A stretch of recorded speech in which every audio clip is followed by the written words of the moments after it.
Hi, this is Scott Garibay, and today we're going to talk about Dungeons and Dragons, and we're going to talk about the Lego Dungeons and Dragons Collectible Minifig Series 71047, and we're going to talk about Tasha.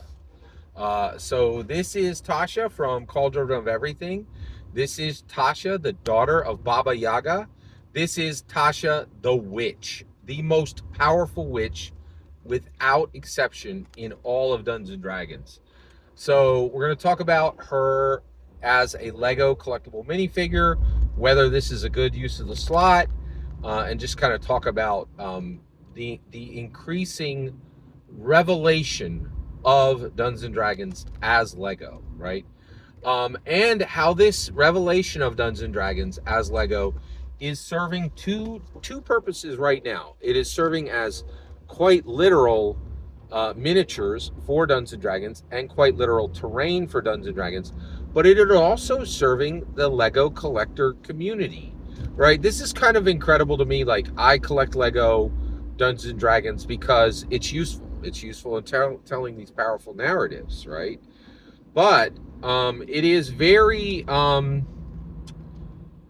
it is really powerful in telling these incredibly powerful narratives.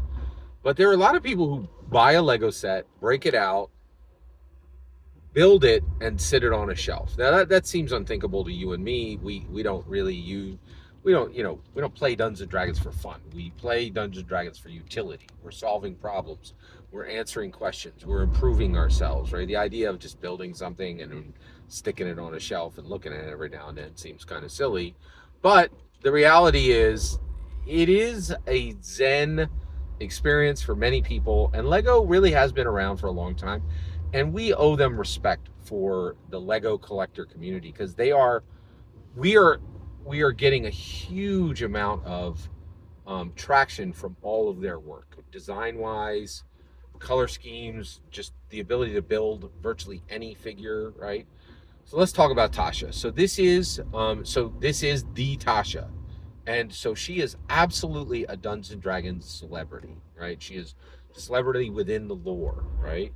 And actually, she's even a celebrity beyond the lore, because I think her status as daughter of Baba Yaga is pretty epic, all right? And people know Baba Yaga beyond Dungeons and Dragons.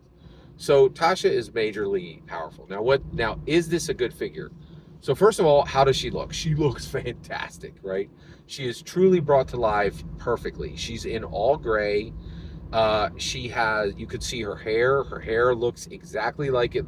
Actually, every time she's been depicted, most of the time when she's depicted in Dungeons and Dragons art, she has black hair. Here she has brown hair. So that is a change.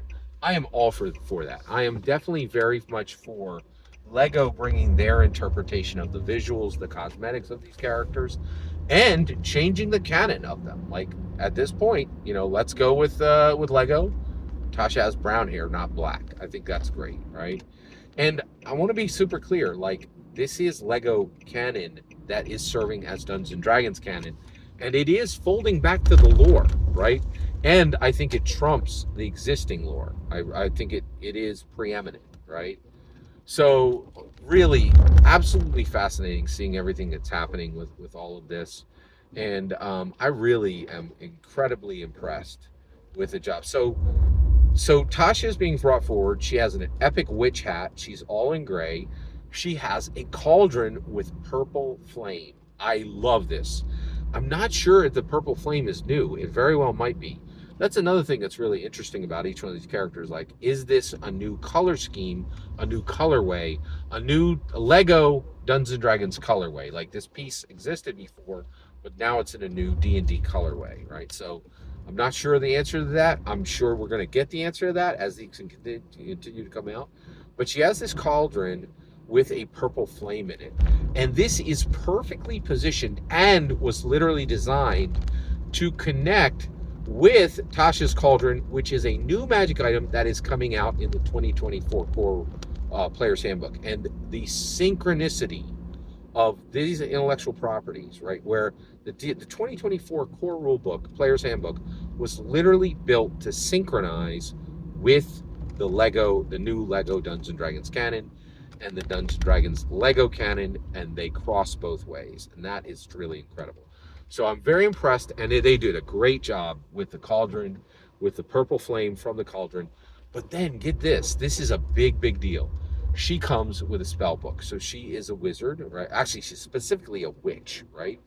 Now this gets a little interesting because there is no, like, basically, is witch a cosmetic of wizard, right? Like, is it just the like in Harry Potter world, the word witch is simply the word you would use for a female wizard, right? We don't know if that's the case in Dungeons and Dragons yet. That really hasn't been established, right? But she is a witch, so but she has a spell book, and in that spell book, we get a unique printed spell, and this is incredible. We have about a dozen spells printed as Lego pieces right now.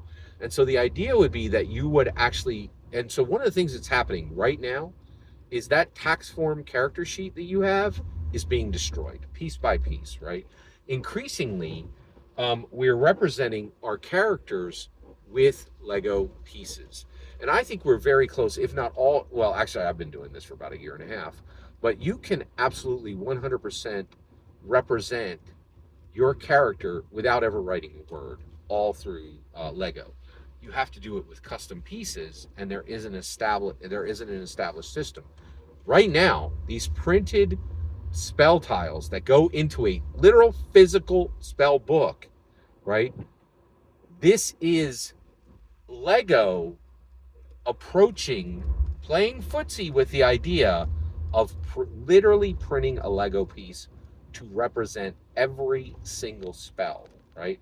So that when you get a spell, you're not going to write it on your character sheet. You will simply take it out of the Lego spell storage selection, right?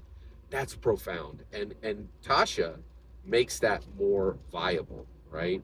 And so I am absolutely thrilled. I think Gary would be thrilled with the use of this character. And I think they smashed it out of the park with this one. This definitely deserves its slot. It's extremely well executed by Lego, and I'm thrilled that Tasha made it onto the list for Lego Dungeons and Dragons Collectible Minifigure Series 71047. Every single word you just heard is my humble opinion. The important part is when I get to hear your humble opinion. When you get in the comments and send your traffic, please consider like subscribing, and have a fetch millennium.